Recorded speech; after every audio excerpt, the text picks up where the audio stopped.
அன்பார்ந்த தலைமையாசிரியர் பெருமக்களுக்கும் ஆசிரியர் பெருமக்களுக்கும் உடன் பணியாற்றிய இருபால் ஆசிரியர் பெருமக்களுக்கும் மாணவர்களுக்கும் முதற்கண் நன்றி. இப்போ என் எதிரே வீட்டில் இருக்கும் மாணவர்கள் முன்னாள் மாணவர்கள், ஆனால் இவர்கள் இப்போது என்னை விட பல மடங்கு பல வழியில் பல உயர்ந்த ஒரு நிலையில் இருக்கிறாங்க. அவர்களெல்லாம் மாணவர்கள் என்று சொல்வதற்கு கூட எனக்கு தயக்கமாக இருக்கின்றது. ஏனென்றால் அவர்கள் இன்றைக்கு நல்ல நிலையில் நல்ல உயர் நிலையில் இருக்கின்றார்கள்.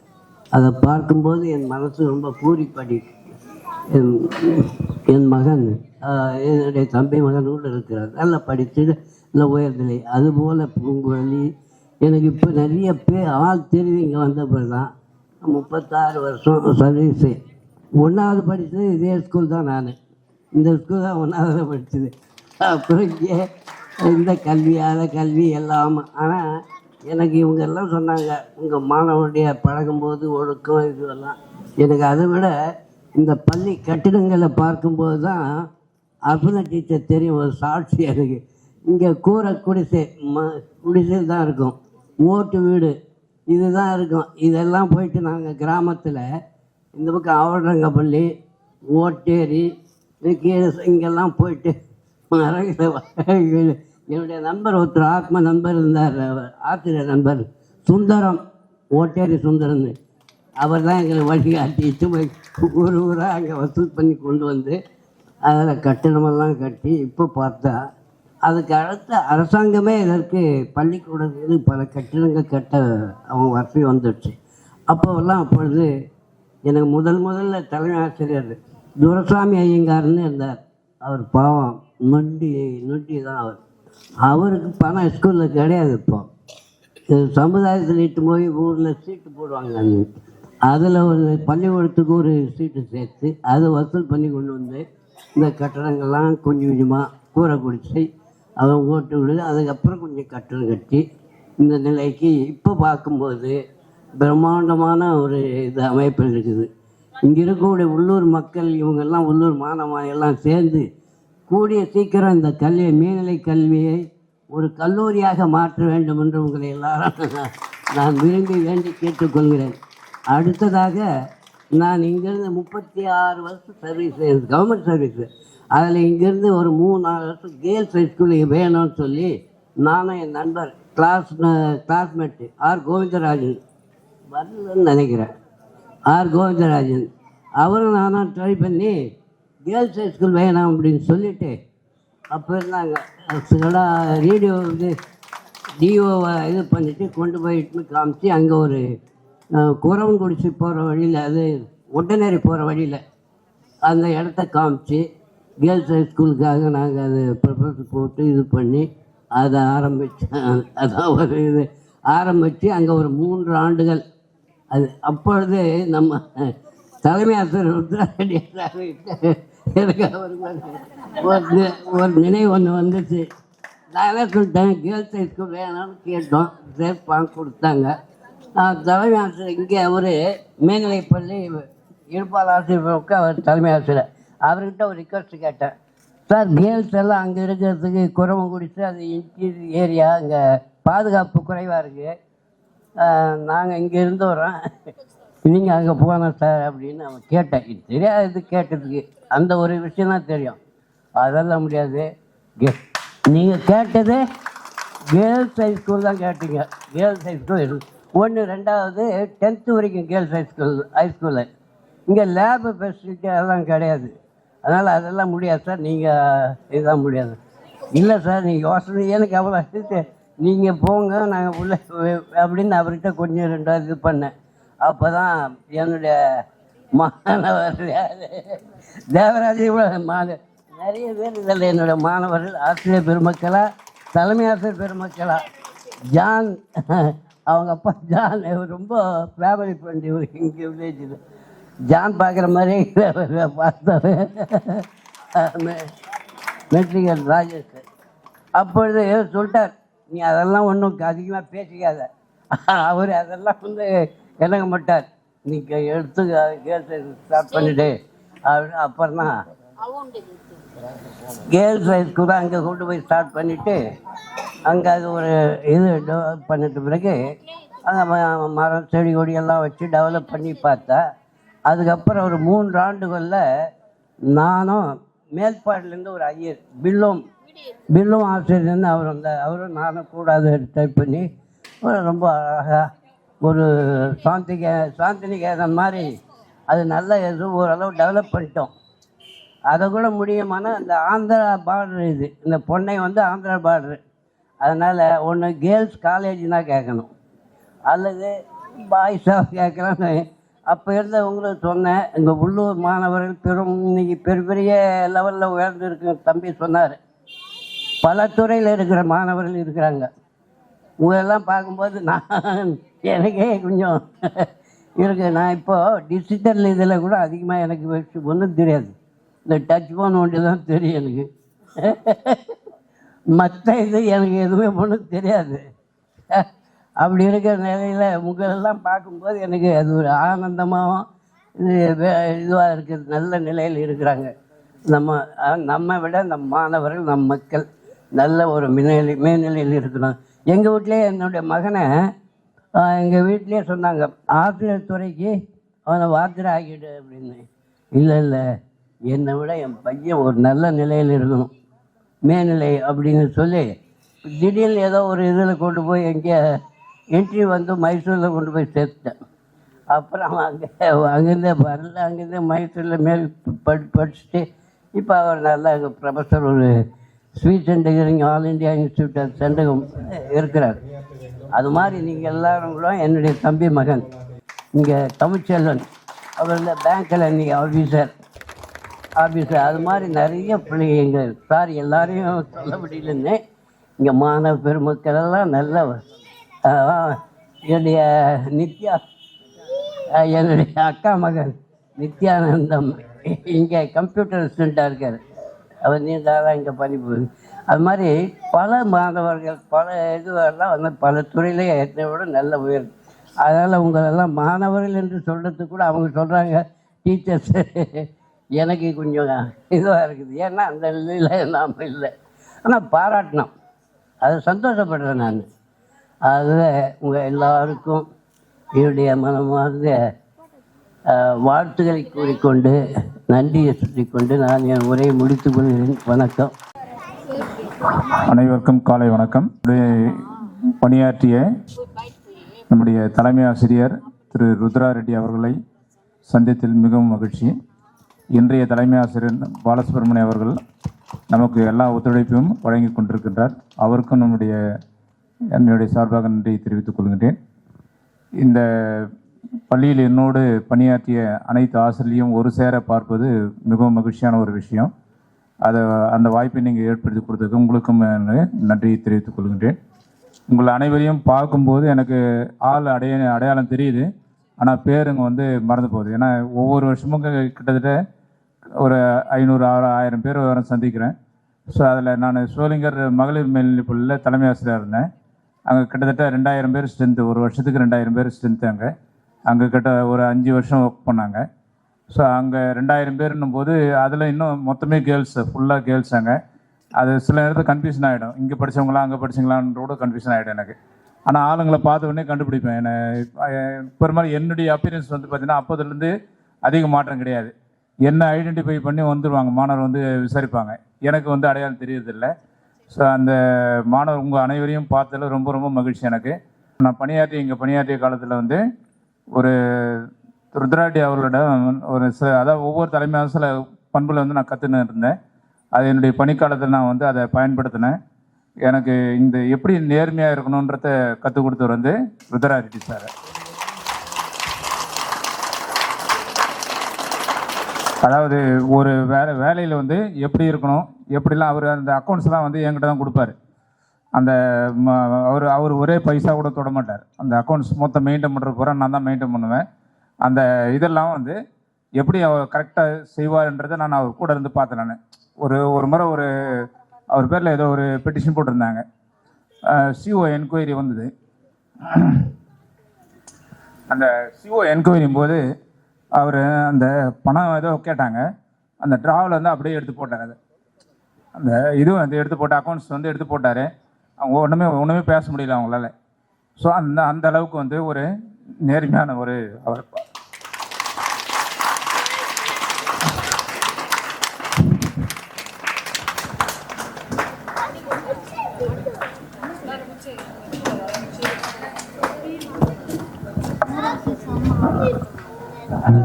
பேசுங்க, தொடர்ந்து பேசுங்க.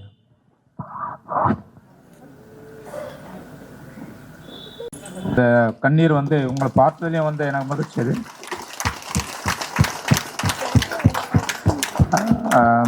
அதாவது நான் என்னுடைய பணிக்காலத்தில் வந்து மாணவர்கள் வந்து யார்கிட்டையும் வந்து அந்த நேர்மை அவர் கற்றுக் கொடுத்தது. PS ராமன் ஒரு ஹெட்மாஸ்டர் இருந்தார்.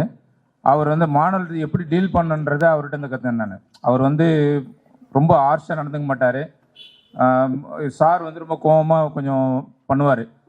எனக்கு வந்து அது வந்து அவர்கிட்ட இருந்து அந்த ராமன் சார்கிட்ட இருந்து அவர் வந்து ஆளுங்களை வந்து ஸ்ட்ரிக்டாகவும் பார்ப்பார். அதே சமயத்தில் ரொம்ப சாஃப்டாக டீல் பண்ணுவார் மாணவர்கிட்ட. அந்த விஷயத்தை அவர்கிட்ட இருந்து கற்றுனேன். ஒவ்வொரு தலைமை ஆசிரியரும் ஒவ்வொரு விஷயம் கற்றுனேன். அதை வந்து என்னுடைய பணிக்காலத்தில் முடிஞ்ச வரைக்கும் நான் வந்து கடைப்பிடிச்சேன். நான் அந்த மாணவர்கிட்ட வந்து எந்த காலத்திலும் நான் வந்து பாகுபாடு பார்த்தது கிடையாது. எந்த ஒரு மாணவர்கிட்டையும் குரூப் வைஸ் எந்த குரூப் மாணவர்களாக இருந்தாலும் நான் வந்து அவங்ககிட்ட போய் பழகுவேன். நான் அவங்களுக்கு வந்து எல்லா குரூப்லேயும் நான் இங்கிலீஷ் நடத்தியிருக்கிறேன். AB குரூப் மாணவர்களுக்கு கெமிஸ்ட்ரியும் மற்ற மாணவர்கிட்ட போயிட்டு இங்கிலீஷ் நடத்தியிருக்கேன். நான் என்னை பார்க்காத குரூப் மாணவர்களே இருக்க மாட்டாங்க. ஸோ அந்த அளவுக்கு வந்து நான் வந்து எல்லா மாணவர்கிட்டையும் பாகுபாடு இல்லாமல் தான் வந்து நடப்பேன். இப்போவும் அதே மாதிரி தான். இப்போ வந்து நான் வந்து மாணவர்கள் இல்லைன்னா நான் கிடையாது. அதாவது நான் வந்து கங்குசாமி நாயுடு மெட்ரிகுலேஷன் ஸ்கூலில் பிரின்ஸிபலாக இருக்கிறேன். நான் காரணம் வந்து என்னென்னா பணத்துக்காக கிடையாது. என்னுடைய ஓய்வு நேரத்தை வந்து மாணவர்களுக்கு பயன்படுத்திக்கணும் நல்ல முறையில். என்னால் என்னுடைய எழுத்து எவ்வளோ நாள் நல்லா இருக்குதோ அந்த அளவுக்கு வந்து அந்த மாணவர்களோடு இருக்கணுன்றதான் என்னுடைய நோக்கம். நான் உண்மையிலே வந்து மாணவர் இல்லைன்னா வந்து ஒன்றுமே இல்லை கிடையாது. நான்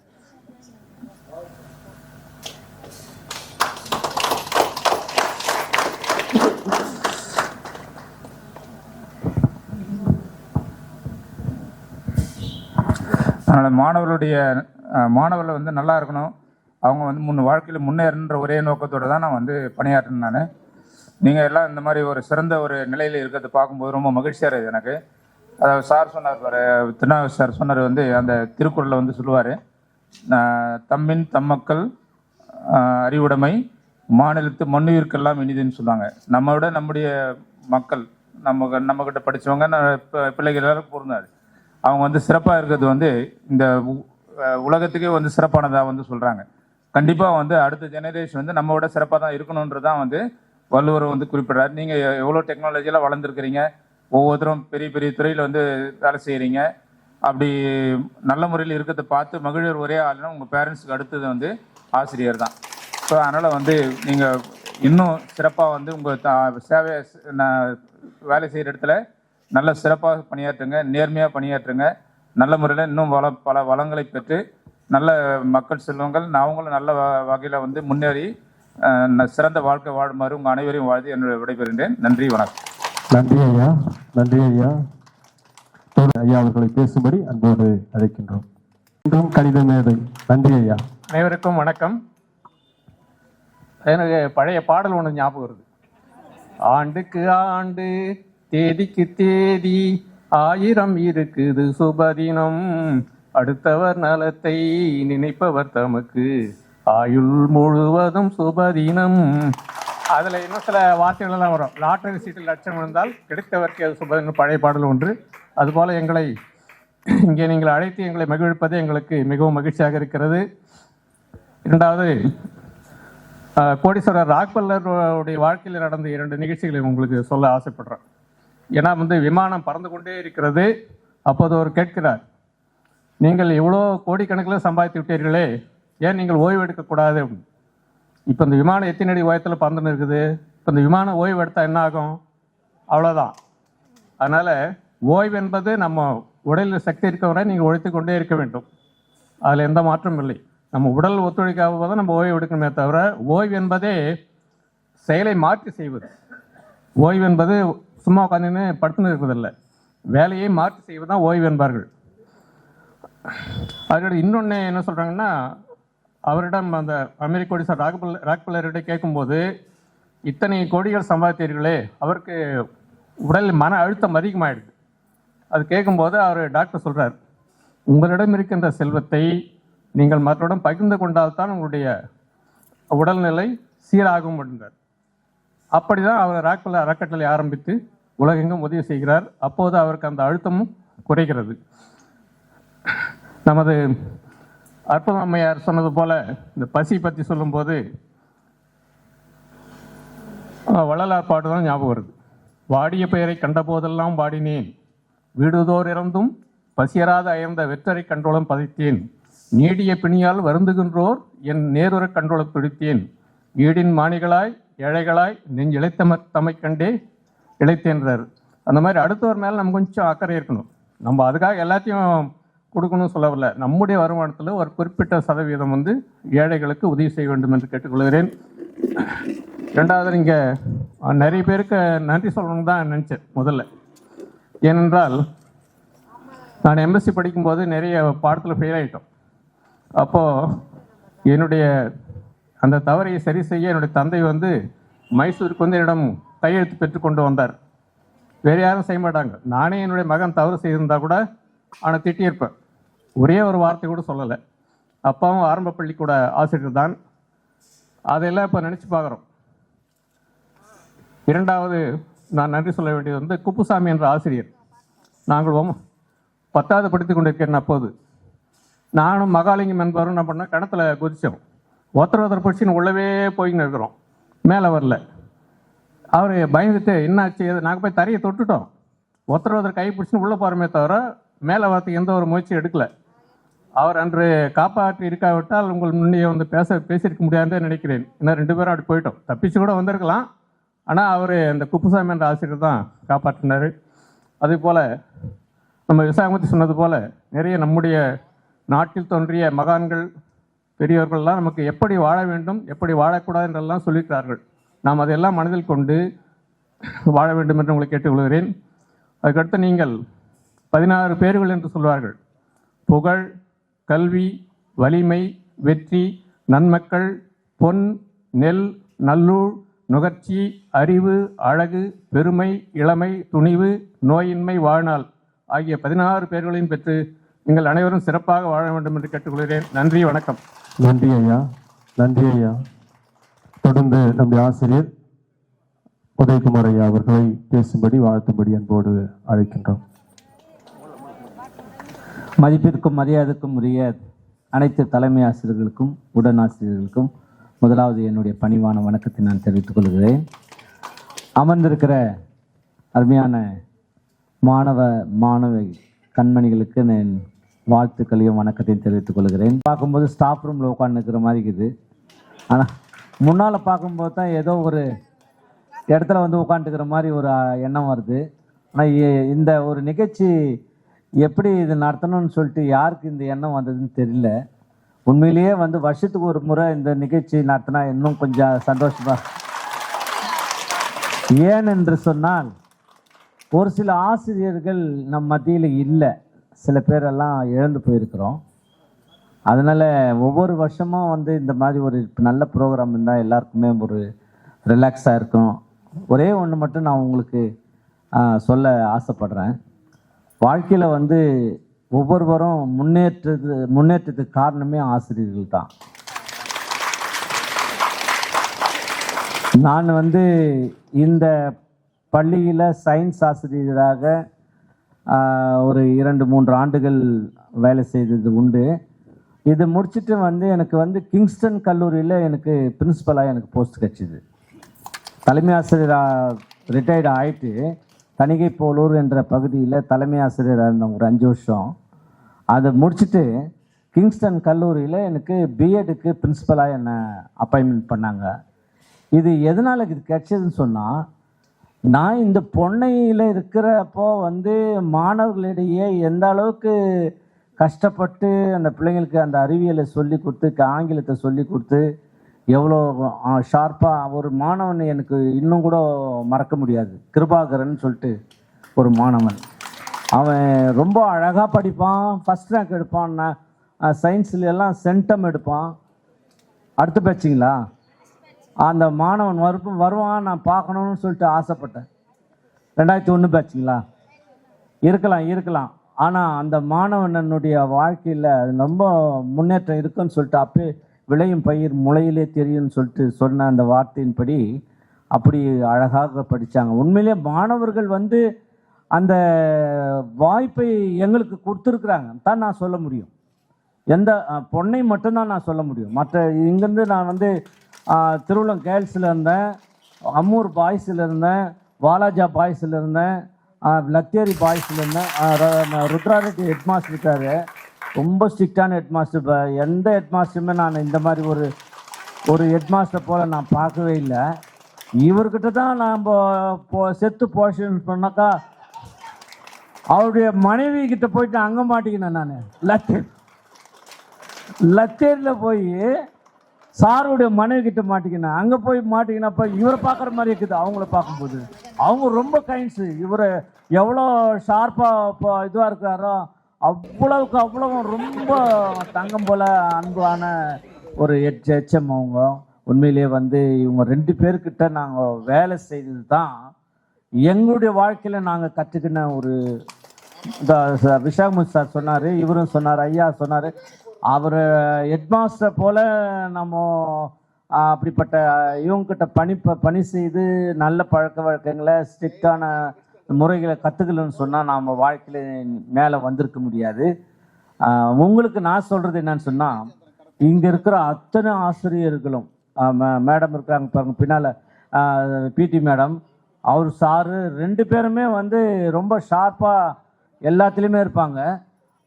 எல்லாருடைய குணநலங்களை நீங்கள் ஒவ்வொரு நாளும் நீங்கள் நினச்சாவே அவங்க எப்படி இருக்கிறாங்க, எப்படி கற்றுக் கொடுத்தாங்க, அதை நினச்சாவே நீங்கள் உங்களுடைய கேரக்டரை டெவலப் பண்ணிக்கலாம். நிச்சயமாக.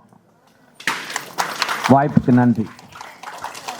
போற்றுதலுக்கும் பாராட்டுதலுக்கும் உரிய ஆன்றோர்களே, சான்றோர்களே, முன்னாள் இந்நாள் ஆசிரியை பெருமக்களே, அன்பு நிறைந்த மாணவ செல்வங்களே, உங்கள் அனைவருக்கும் இந்த நல்ல நேரத்திலே என்னுடைய அன்பு கலந்த வணக்கத்தினை தெரிவித்துக் கொள்கிறேன்.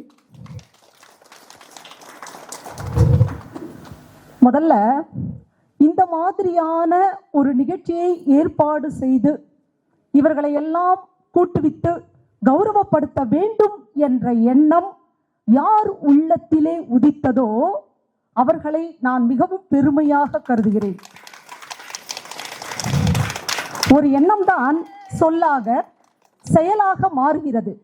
அப்பேற்பட்ட சிறந்த எண்ணங்கள் தான் நம்மை வாழ்வில் வாழ்வாங்கு வாழ்விக்கும் என்பதையும் நான் இந்த இடத்திலே சொல்லிக்கொள்ள கடமைப்பட்டுள்ளேன். இந்த பள்ளியிலே நான் பணியாற்றி கொண்டிருந்த காலத்திலே 1991 to 96 அந்த 5 ஆண்டு காலம் என்னுடைய வாழ்க்கையிலே மிக சிறந்த பொற்காலம் என்றுதான் சொல்ல வேண்டும். அப்பொழுது என்னுடன் பணியாற்றிய ஆசிரியர் பெருமக்களும் சரி, என்னிடம் பயின்ற மாணவ செல்வங்களும் சரி, மிகவும் அருமையானவர்கள், அன்பானவர்கள், நல்லவர்கள், வல்லவர்கள். அதை இப்பொழுது இங்கேயே நீங்கள் பார்த்து கொண்டிருக்கிறீர்கள்.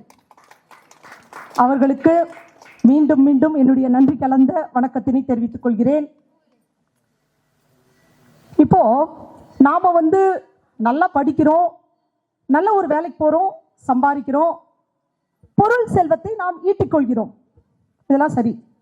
ஆனா அந்த செல்வத்தை நாம் ஈட்டுகின்ற காலத்திலே வள்ளுவர் சொல்றாரு, மனத்துக்கண் மாசு இளன் ஆதல்.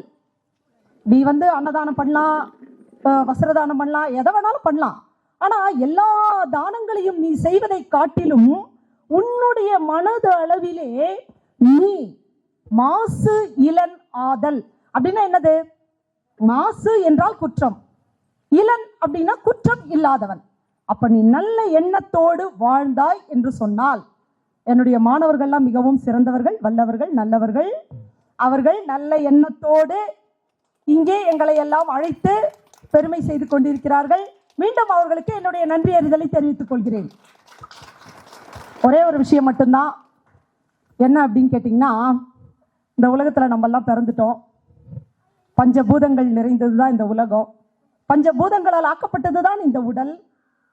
இந்த உடல் பஞ்சபூதத்திலே பிறந்தது, வளர்ந்தது, வாழ்ந்து கொண்டிருக்கிறது. இறுதியாக பஞ்சபூதத்தினை சென்று அடைந்து விடுகிறது. அவ்வளவுதான், உங்களுக்கு எல்லாருக்கும் தெரிஞ்ச விஷயம். இப்படியாக நாம் வாழுகின்ற காலத்திலே நம் வாழ்க்கை முறையிலே நம்ம படிப்புல எவ்வளவோ படிச்சிட்டோம். ஆனாலும் கட்டாயமாக நான் ஒரு தமிழ் ஆசிரியை என்பதற்காக சொல்லவில்லை. கட்டாயமாக நாம் அனைவருமே தமிழ்ல எந்த நூலை படிக்கின்றோமோ இல்லையோ திருக்குறளை படித்தே தீர வேண்டும். ஏனென்று சொன்னால் மனிதன் பிறந்ததிலிருந்து சாகும் வரை அவனுக்கு வழிகாட்டி வழி நடத்துவது அந்த திருக்குறள் என்பதை நான் ஆணித்தரமாக சொல்லிக்கொள்ள விரும்புகிறேன். அதுல வள்ளுவர் சொல்றாரு ஒரு சூப்பரான குறள். அது பொருள் இல்லார்க்கு இவ்வுலகம் இல்லை, அருள் இல்லார்க்கு அவ்வுலகம் இல்லாகி ஆங்குன்னு சொல்றாரு. இப்போ நாம பள்ளிக்கூடத்துக்கு வந்தோம், நல்லா படிச்சோம், வேலைக்கு போனோம், சம்பாதிக்கிறோம். இது நம்முடைய கண்டிப்பா பொருளாதாரம் தேவை. பொருள் இல்லார்க்கு இவ்வுலகம் இல்லை சொல்றாரு வள்ளுவர். கண்டிப்பா பொருள் வேணும். ஆனால் ஒரு 50 ஆண்டு காலம் நமக்கு ஆகின்ற காலத்திலே நாம் கட்டாயமாக அருளை தேட வேண்டியவர்களாக இருக்கின்றோம். அருள்னா என்னன்னா பெருசா என்னவோ நம்ம நினைக்க வேண்டியதில்லை. அது என்னன்னா பிற உயிர்களிடத்தில் அன்பு, பாசம், கருணை, இவ்வளவுதான் அருள். இந்த அன்போடு பாசத்தோடு நாம் நடந்து கொள்வதற்கு முதலிலே நாம் நம்மை தயார் செய்து கொள்ள வேண்டியவர்களாக இருக்கின்றோம். அப்படி தயார் செய்து கொண்டு விட்டோம் என்று சொன்னால் நம்முடைய உடல் நலம் சிறப்பாக இருக்கும். வாழ்கின்ற காலத்திலே மனநலம் சிறப்பாக இருக்கும். நம்மை சுற்றி உள்ளவர்களை நாம் சந்தோஷப்படுத்தி நாமும் மகிழ்ந்து அவர்களையும் மகிழ்விப்போம். எனவே இந்த குறளை அனைவரும் மனதிற்கொண்டு இதை செயல்படுத்துமாறு மிகவும் அன்போடு பணிவோடும் கேட்டுக்கொள்கிறேன். எல்லா விதமான நன்மைகளையும் செய்து கொண்டிருக்கின்ற முன்னாள் மாணவ செல்வங்களுக்கு மீண்டும் மீண்டும் நன்றி பாராட்டி, அவர்களுடைய அழைப்பை ஏற்று இந்த இடத்திலே கலந்து கொண்ட எல்லா ஆசிரியர் பெருமக்களுக்கும் மீண்டும் நான் எனது நன்றியை தெரிவித்துக் கொண்டு நன்றி பாராட்டி விடைபெறுகிறேன். நன்றி, வணக்கம். என்று சொல்லுகிற அமைப்பின் முறையிலே உங்களுடைய மாணவ செல்வங்கள், தோழமைகள் உங்களுக்கு நன்றி பாராட்டி கொண்டிருக்கின்றார்கள். தொடர்ந்து நீங்கள் சொல்லியிருக்கிற கருணை, அன்பு, பாசத்தை நாங்கள் உண்மையாகவே இந்த மண்ணுலக வாழ்விலே உங்கள் கண்ணெதிரிலே செய்து காட்டும் என்பதை மகிழ்ச்சியோடு செய்து தெரிவித்துக் கொள்கின்றோம். நன்றி அம்மா. தொடர்ந்து திரு துளசி ஐயா அவர்கள். நன்றி, வாங்க வாங்க.